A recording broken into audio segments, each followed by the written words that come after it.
Look at this footage. This car isn't just speeding, it's accelerating.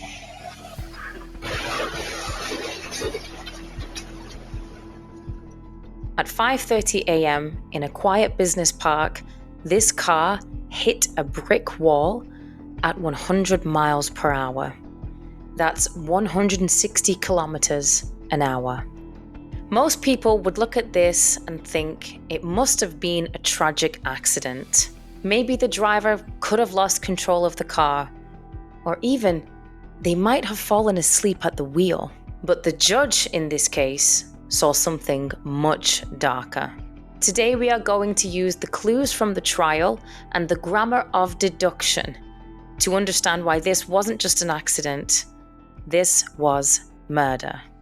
This trial is a culmination of decisions made by one person, defendant. Those decisions have forever altered the futures of 3 families. Welcome back to my channel. This is another video from my playlist, True Crime in Slow English. Here, I tell true crime stories in slow and clear English so you can enjoy the process whilst also practicing your listening and expanding on your vocabulary skills. My name is Alice. I'm a certified English tutor and I'm also a language learner. I actually reach fluency in Italian by listening to true crime stories, just like this one, and I hope to share that same method with you. As always, guys, here is your vocabulary bank. These are 10 words or phrases that you will see highlighted in this story. Feel free to pause the video, take screenshots, take notes.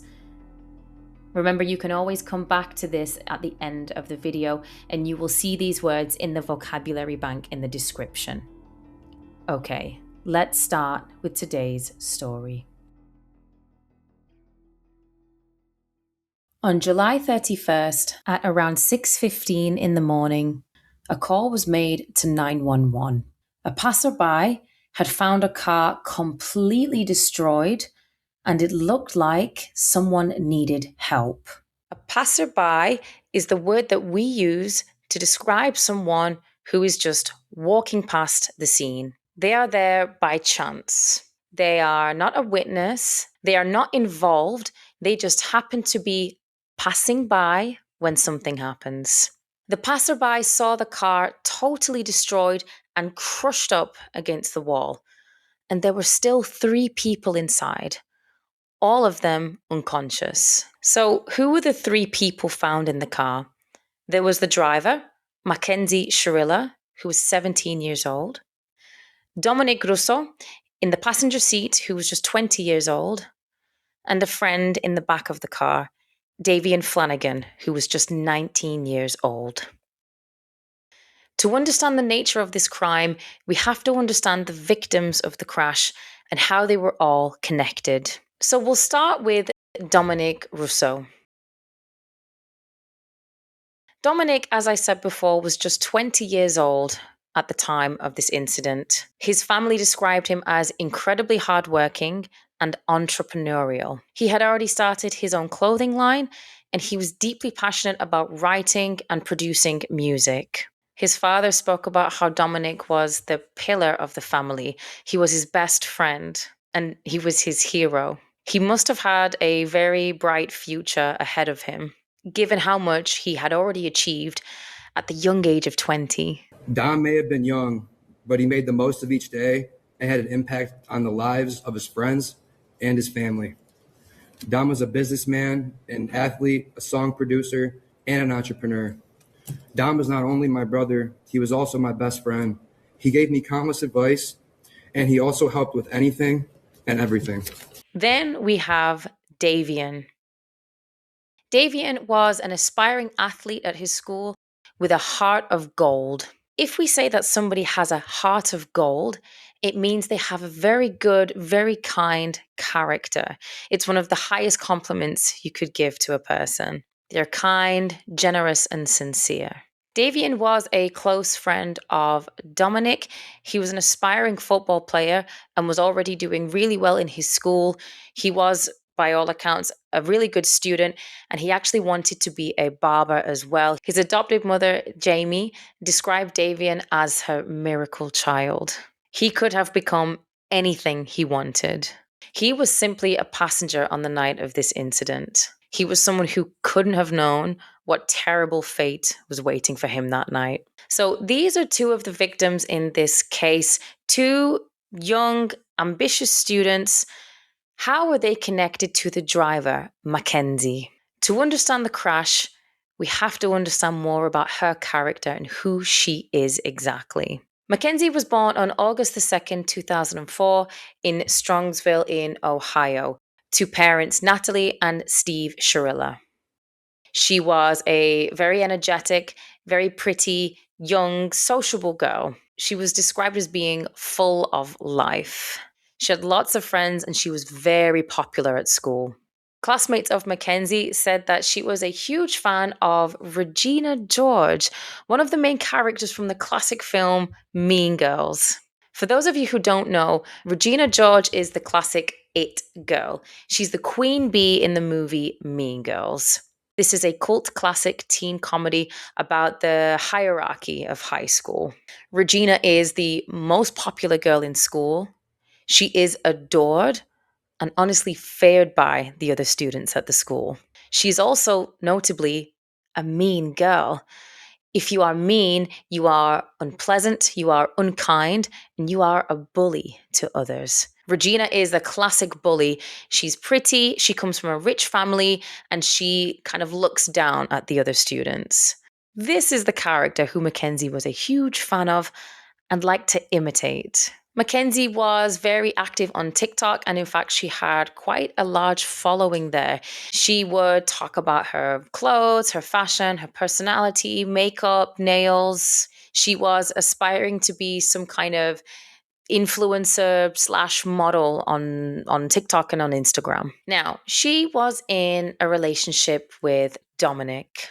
They had met during high school and they started off as a super sweet young high school couple. They were beautiful, they were ambitious, they both had bright futures ahead of them. They were both in the same social circle and they were very excited and full of energy, and they had a lot of big goals for the future. It seemed like the perfect setting for a young couple to grow together. But after a while, their relationship is reported to have become somewhat toxic. Mackenzie was very jealous of Dominic, and in fact, they are reported to have broken up and gotten back together and broken up and gotten back together. This is what we call a on and off relationship. Dominic's brother has stated that there were many conflicts in their relationship. Dominic's mother, Christine, said that about 6 months before the accident, their relationship was starting to get bad again. They were having much more serious arguments. She even claimed that Mackenzie was verbally and at some point physically abusive with Dominic. Another friend claimed to have seen Mackenzie screaming at Dominic at a friend's party one night. A video was also filmed in July 2022 during yet another argument between Dominic and Mackenzie, where she was threatening to break into his house. The verb to threaten is when you tell someone you are going to harm them, you are going to kill them, or you are going to cause them trouble, usually if they do not do what you're asking them. So when we look at this evidence, we start to piece together a rather toxic dynamic. We start to understand that her intentions can't have come from nowhere. There's a pattern here. So we arrive to the night of the crash. There is a party on July 30, 2022, of one of their friends, one of the friends that they had in common. She had just graduated and was celebrating this. Dominic, Davian, and Mackenzie start off at one party.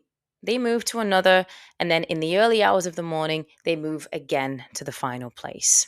There was a lot of alcohol drank at these parties, and also some marijuana had been smoked. It's 5:30 in the morning, and Dominic decides that it's time for him to go home, and Mackenzie offers to take him.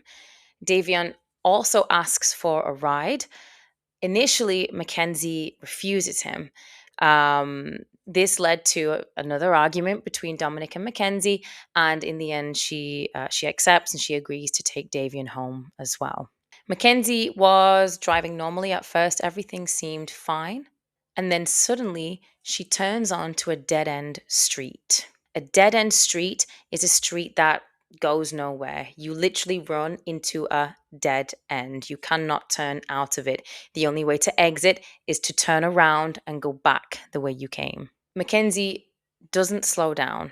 In fact, we can see from the CCTV footage, as soon as she enters this business park, she actually starts to speed up. She accelerates. The footage picked up videos of her speeding down the street and colliding, crashing into a brick wall.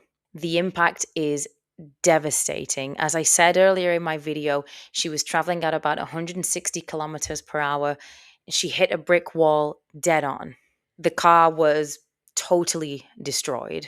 According to one of the police who was there, called there the next day, the car was almost split in two. It's almost impossible to see how anyone could have survived this. So when police arrived, it was too late for Dominic and Davian. They were pronounced dead at the scene.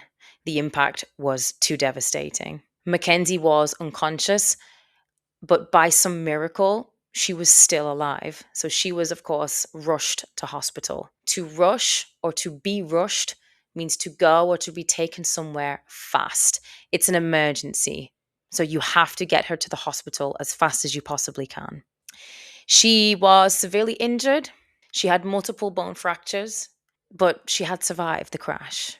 Initially, the police treated this as an accident. Mackenzie said she blacked out, so she had no memory of the crash, how it happened, why they got there. But her behavior from the hospital bed and in the months that followed started to raise suspicion. While the families of Dominic and Davian were paralyzed by grief, Mackenzie was showing some different emotions, let's say.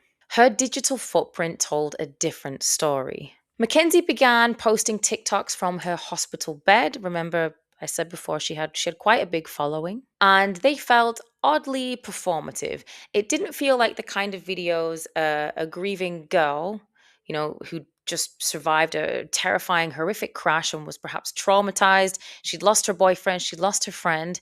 It didn't feel like the type of videos a girl like that would be making at that time. In one particular video, she was seen dancing in her wheelchair at a concert. She was appearing to celebrate her survival rather than mourn the two victims of her crash. She was partying, and a particular video left a bad taste in the mouths, particularly of the victims' families. A few months later, so at Halloween, only a few months after the crash, she was partying again with her friends, and she had decided to dress up as a corpse. A lot of people found this to be in very bad taste. I personally don't think that this was her referencing anything about Dominic and Davian. I think this was a miscalculation, to be honest. I don't think that she meant anything by it, but I do think that she's showing her true colors, let me say. It all seemed that she couldn't have felt the weight of the tragedy of this crash, not in the way that a typical survivor would.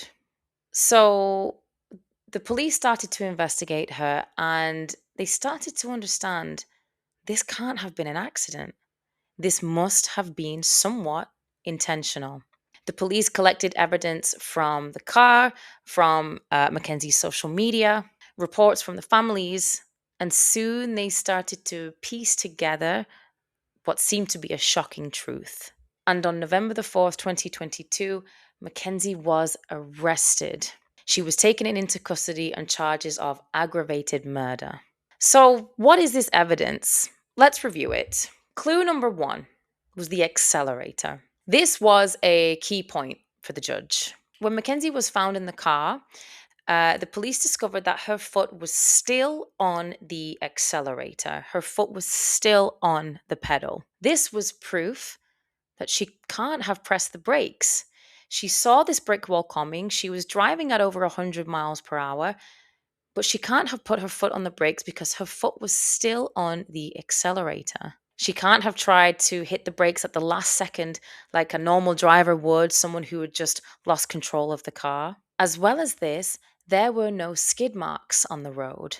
Skid marks are the black marks left on a road by the car's tires when a driver suddenly brakes and the wheels kind of scratch against the floor. This was a huge clue. If she had tried to stop the car, there would have been skid marks left on the road. There were none. There was no sign that she had tried to stop. We know that the car was traveling at this high speed because, one, there was a CCTV footage, but also because her car had an event data recorder. This meant that the police could take data from the car to see how fast she had driven, where she had been, at what times. Clue number 2 was her social footprint, her TikToks. The judge used her TikToks and general social media presence to paint a picture of Mackenzie. Here, the judge believes that Mackenzie showed a lack of remorse.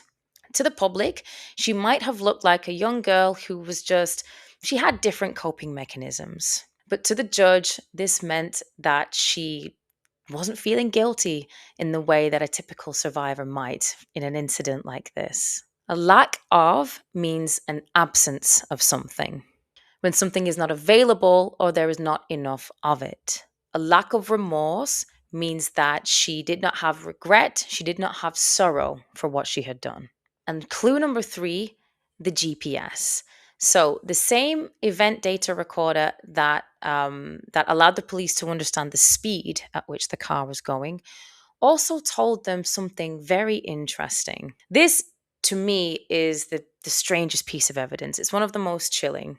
This is the moment where the theory of an accident completely falls apart. Investigators pulled the GPS data from Mackenzie's car and they found something very, very interesting. They discovered that just a few days before the crash, Mackenzie had actually driven to that exact street, that exact business park. Now, she didn't live there. She didn't study there. She didn't have a job there. She didn't have any friends there. There was no logical reason for Mackenzie to be in this particular street on that particular business park. The prosecution argued that this is a clear sign. She must have been looking for a location, somewhere that was secluded, somewhere with a wall or a building or something that she could crash into. She didn't just accidentally find a dead end street that night. She must have chosen it specifically because she knew it was a straight line with a brick wall at the end with no way to escape. The judge was not lenient on Mackenzie at all. So the judge was not soft on Mackenzie. She called Mackenzie hell on wheels. I would like to comment specifically on Exhibit 802, the crash video. This is the type of evidence you can never unsee. You can never forget the visual or audio of this exhibit. It was chilling and tragic. As you review that exhibit, you know that you are watching the oncoming deaths of 2 people, and there's nothing that will stop it. Remorse from a responsible driver to literal hell on wheels as she makes her way down the street. Mackenzie alone made the decision to drive the car, to drive an obscure route, a route she visited a few days before, and a route not routinely taken by her. Mackenzie alone chose the time to make the drive, early in the morning, when any reasonable person would expect that few people would be nearby to witness it or offer life-saving assistance. No reasonable fact finder could view the totality of this evidence, in this case, and come to any other conclusion. Her actions were controlled, methodical, deliberate, intentional, and purposeful. This was not reckless driving. This was murder. The judge was clear. Mackenzie must have planned this event. She planned this crash for 5:30 in the morning on this secluded street because she thought that nobody would be here. There would be no witnesses to report what had happened. She knew that the streets would be quiet. And she sentenced her to 2 concurrent life sentences. So 15 years for Dominic and 15 years for Davian. But concurrent means that she will serve them at the same time. So it won't be 15 plus 15.